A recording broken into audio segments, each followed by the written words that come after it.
This is Biernacki, and today I'm talking to you about the #1 vitamin D mistake. This is a very serious matter because realistically, when I look at the statistics versus what's in the news, this is blowing me away. There's a lot of huge misconceptions and a lot of people are not doing the right stuff.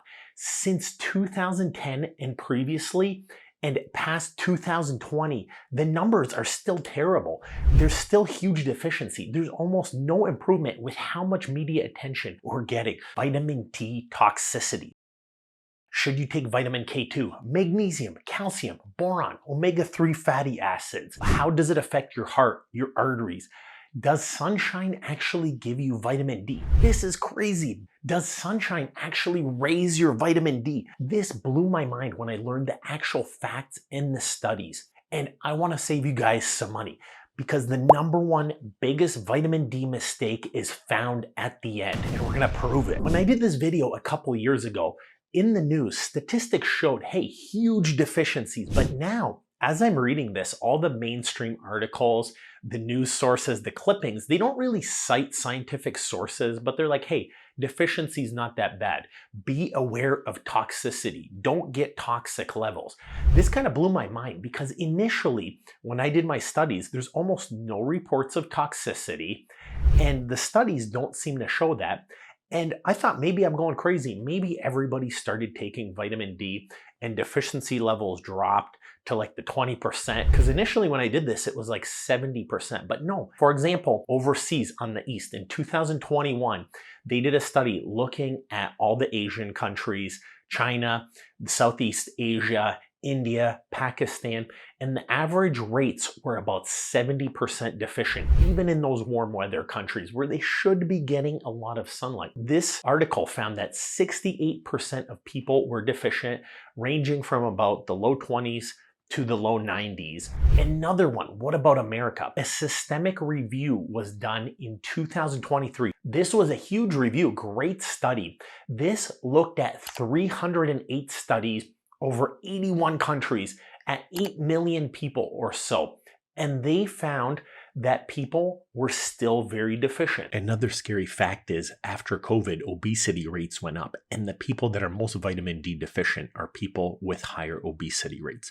So if you're out of the ideal body mass index, your vitamin D is statistically lower. I'm going to go over this later, how we measure deficiency, but essentially 30 nanomolars per liter of blood is considered to be vitamin D deficiency. This study found that about 77% of people in North America are deficient on vitamin D. These are real numbers looking at real people with real studies. And they found that countries and states such as Michigan or Canada, where they have winter months, 1.7 times higher the deficiency. The darker your skin, the more melanin, the worse you are at absorbing UV light, and the worse you are at producing vitamin D. Those rates were in the 80% for deficiency. Females were more deficient than males. Now, the benefits of vitamin D. Vitamin D is probably the #1 vitamin for bone health. It helps absorb calcium from the intestines, leads to strong, healthy bones, and prevents bone loss. So the older you are, the more beneficial vitamin D is. Immune support. This is crazy. Vitamin D is thought to be the single most important hormone for helping your immune system by some people. Adequate vitamin D levels are proven to be associated with decreased risk of infections and improved immune function. One crazy fact that I heard is countries within 200 miles of the equator do not have a flu season. Yeah, they still get things like malaria or vector-borne diseases, carried by mosquitoes, that kind of thing. It's not the viral flu. So your immune system theoretically could be stronger in that case. Because you're closer to the sun, you're getting more vitamin D. Cardiovascular health. Vitamin D levels are associated with less heart attacks, improved blood vessel functions, less inflammation, less blood pressure. Cancer prevention. High vitamin D levels associated with less certain types of cancer. And another important one, mood and health.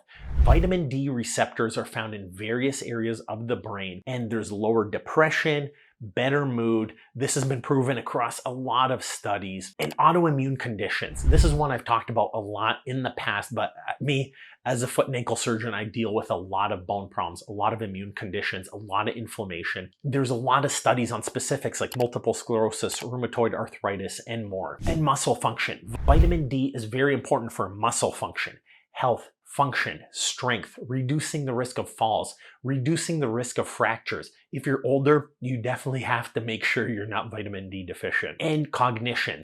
So essentially, memory and cognitive decline. I just did a great video about the brain shrinking as you get older and why you want to take different types of magnesiums or vitamin D. Check that video out below if you're worried about memory issues. And vitamin D also very important in female reproductive health, very important in skin health, wound healing, inflammation. It is absolutely insane to me that probably the most studied hormone and vitamin is so looked down upon, and the rates are not improving. What is vitamin D? Vitamin D is a fat-soluble vitamin. You have vitamins A, D, E, and K.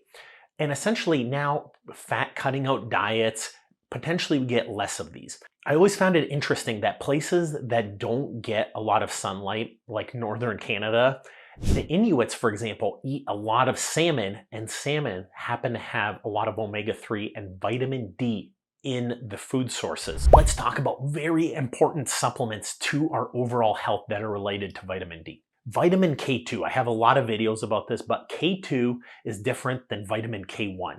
This is also known as menaquinone. It is a fat-soluble vitamin that plays a crucial role in many processes, such as calcium and bone health. But it differs from vitamin K1. K1 focuses more on the clotting cascade, so forming blood clots if you get a cut. Vitamin K2 focuses more on other factors. There is no specific dosage recommendation for vitamin K2 given by the government, but there is one for vitamin K1. You don't want to overdo it on vitamin K1 if you're on blood thinners, for example. Our standard recommendations for K1 is 90 micrograms per day, on average 90 to 120 micrograms. But for K2, no official recommendation. But most of the studies I'm going to go over, they recommend up to 120 to 200 micrograms of K2. Now that's micrograms, not milligrams. And what you want to get is either MK4 or MK7. MK7 is the longer acting component of vitamin K2. You can get vitamin K2 through diet, but supplements can help as well. Vitamin K is different than potassium, which is actually an electrolyte that you can get in your drinks. Essentially, vitamin D puts calcium into your bloodstream, and vitamin K2 takes that calcium and puts it into your bone and organizes it in your bone. The World Health Organization, FAO, say that people probably only get 5 to 25% of their daily recommended value of vitamin K2. There's two types, MK4 and MK7. MK7 lasts a lot longer, and it's found in fermented foods, natto, soy, sauerkraut, cheese. It is also made by GI tract fermentation. It's important for your cardiovascular health to prevent arterial calcification. So it takes that calcium out of your arteries and focuses it into that bone where it should be. Take a look at this CT angiogram. This is someone with calcified, and that means bone in your arteries. It stiffens them so they're not flexible. It decreases the blood flow. Is there a plaque? Is there calcification? But one of the things that can really help with this is vitamin K2.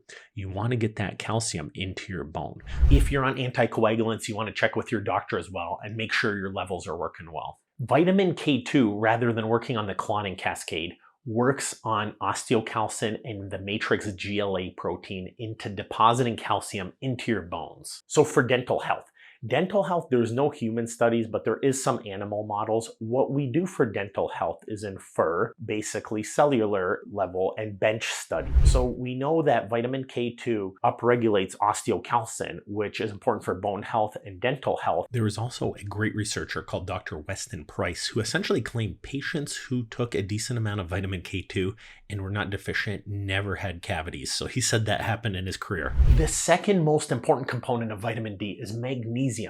Vitamin D and magnesium are two essential nutrients that are interrelated in several different ways, and they're critical. We used to get it in our water supplies. Now our water's filtered, so it's not really coming in there. Our food is now processed. We're getting more processed food, less magnesium in it. Deficiency rates are said to be between 60 and 90%. So not only are we vitamin D deficient, but we're now magnesium deficient.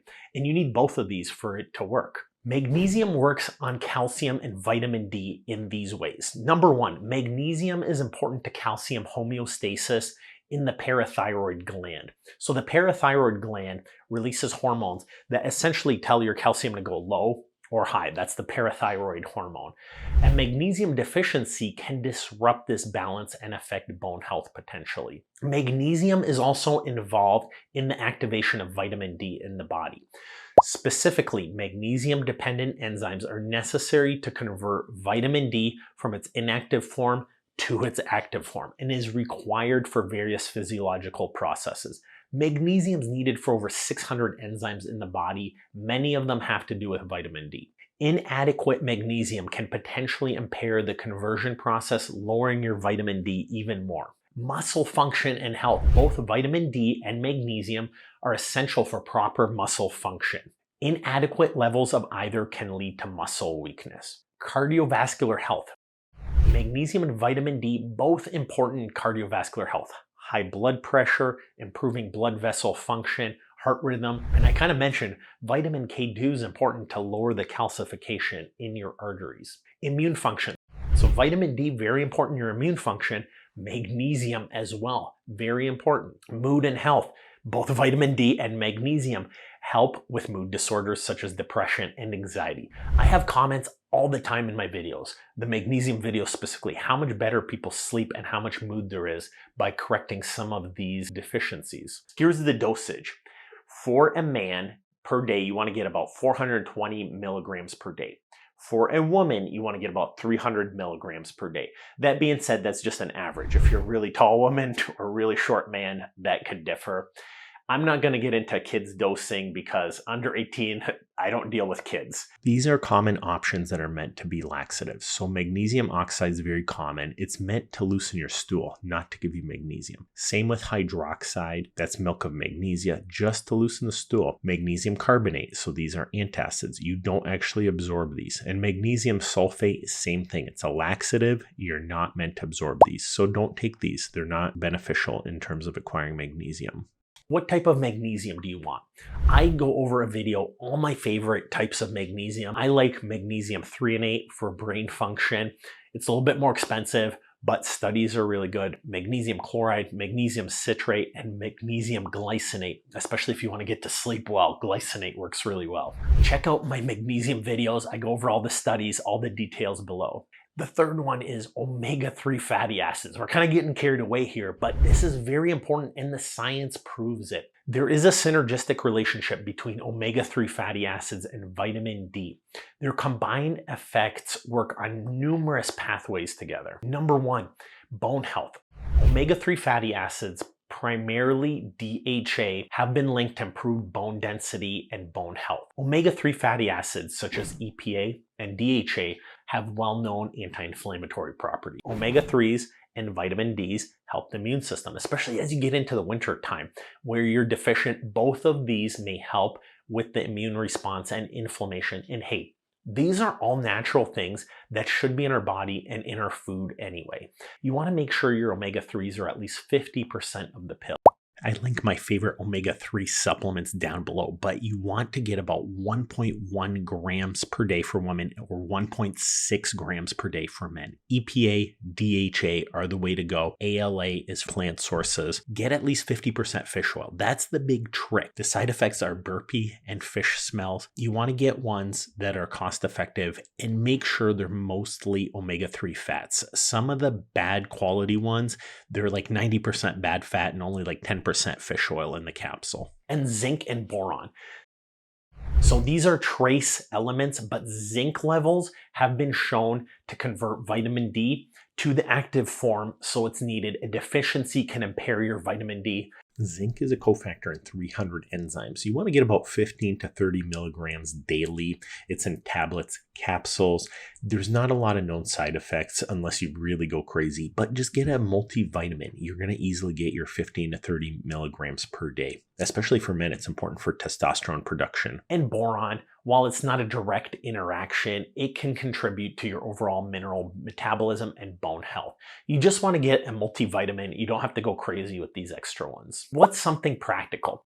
Well, realistically, rather than taking a million different pills, you can get your vitamin D3 and K2 together. I link some of my favorites below. Magnesium, you can supplement that with powders, some pills, and omega-3s, you have to take those separately. I link some of my favorites below. What about vitamin D toxicity?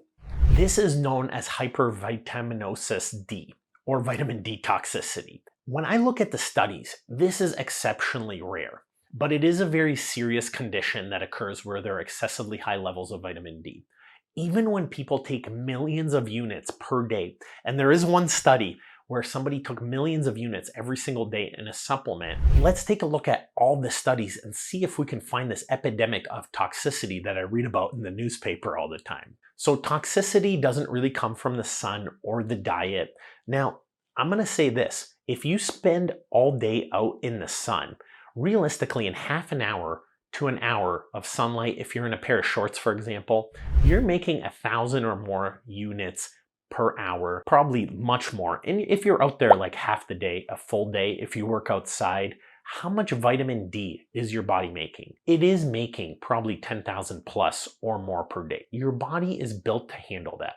It's hard to really correlate that in the study, but studies kind of bring up the same question. Our bodies are meant to deal with this type of overload of vitamin D. The main consequence of vitamin D toxicity is buildup of calcium in the blood, and it can cause things like vomiting, nausea, possibly kidney stones. So Hathcock in 2007 conducted a study, and they found that intakes of 10,000 to 15,000 units per day of vitamin D3 did not cause any toxicity in a healthy adult in any of the numbers that they looked at. However, just to be safe legally, they recommended about 4,000 to 5,000 units per day. If you're taking more than 10,000, there was really no issues. In 1999, a study by Veith reviewed available evidence and said doses of 10,000 per day for several months were unlikely to cause any toxicity in any of the studies they could found. The author actually concluded at the end that you could safely take 10,000 units per day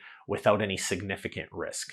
In 2008, Jones examined vitamin D toxicity and found that any of the toxic cases usually only happen with extreme doses well over 40,000 per day. There was a case study in 2001 by Kotkia that basically had a 42-year-old man, but he was taking almost 200,000 units every day for over 2 months. He developed some toxicity, but when he stopped, he went back to normal. Sanders in 2010 found that supplements containing 500,000 international units in the form of injection didn't necessarily improve bone fracture risk because those were very high doses. It's almost like it messed up your body's hormones. So this caused fluctuations in blood calcium. So you don't want to take 500,000 units. No one's saying to go crazy with that. In 2018, another study was done by Polish researchers. It's hard to pronounce the name even though I'm Polish, but doses exceeding 10,000 units per day for an extended time period did not really lead to any toxicity. People vary, genetics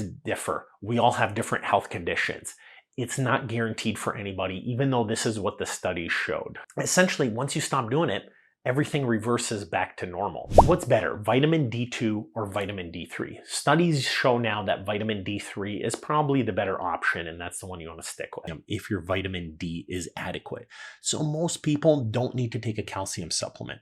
Really, even women post-menopause, the people who really need it because osteoporosis is higher, maybe if you're malnourished, maybe if you're a vegan, but otherwise, make sure you're getting enough vitamin D3. Because really, vitamin D takes up the calcium from your gut, and K2 helps put it into your bone.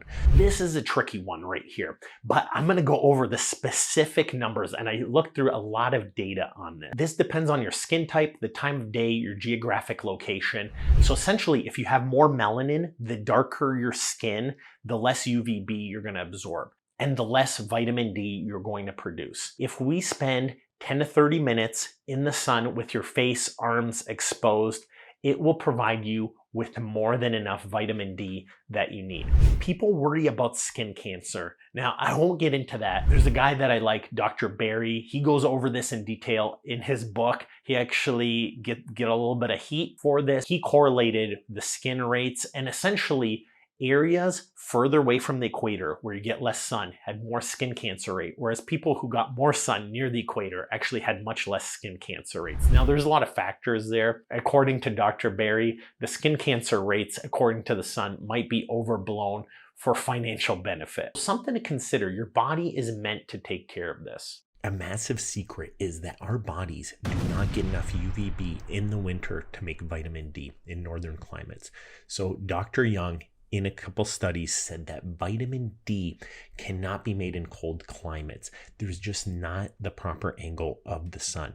They've done studies where essentially in northern climates like Boston, people could take off their shirt for half an hour and they make almost no vitamin D.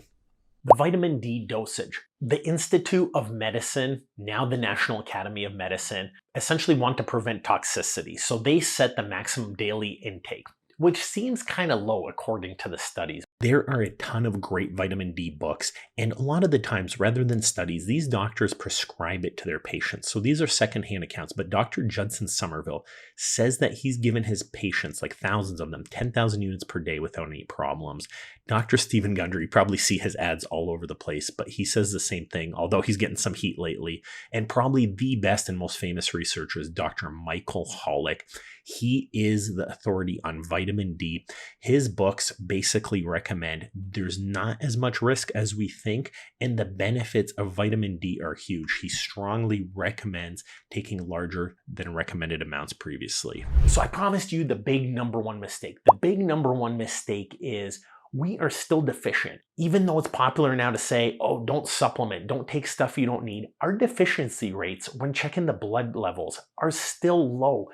78% of people in North America are deficient, according to that large meta-analysis looking at 8 million people. We are still short. We're not getting enough vitamin D, we're not getting enough vitamin K2, we're not getting enough magnesium, and we're not getting enough omega-3. Those are the 4 things that our body is designed for great immune health, bone health, heart health, mood, depression. Unless you live outside near the equator and go outside every day for 60 plus minutes, there's a good chance that your levels are not where they need to be. So the numbers are absolutely shocking to me. It almost seems like there's a concerted effort to downplay the deficiencies, but what's the downside? This is safe. The toxicity levels aren't really true unless you're really going crazy. The benefits are unbelievable. And look at the prices of vitamin D. Yeah, they're not free, but they're unbelievably cheap. It is crazy to me that the deficiency is still so high. So I'm going to keep making videos on vitamin D. Hit me up if I missed anything. Tell me if I got anything wrong. I love hearing your opinions. Tell me if that worked.